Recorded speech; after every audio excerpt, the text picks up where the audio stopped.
this is Randy Cooney. You probably know me from the television. I'm on 6 Minutes. You know what really bugs me is round containers. Round containers in this day and age doesn't make any sense. It costs more to ship. It costs more to stack on the shelves. You can't put as many of them on the shelf.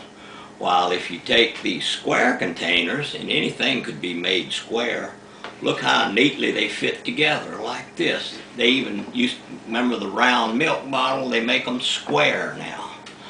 So here's a Reynolds wrap. Reynolds wrap comes in a square container. Now it's got a round thing on the inside, but I can't do anything about that.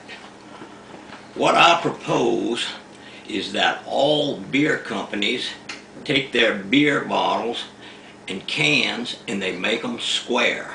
And if they made them, you ever notice how many poor people drink beer? And this would solve the homeless problem, and it would solve the housing problem for the poor. The more beer they drank, they could use these things as building blocks, and they could build houses with them.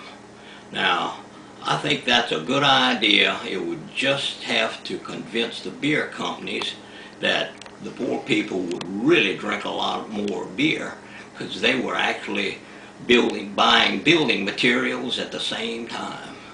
Now that's all I've got to say about that.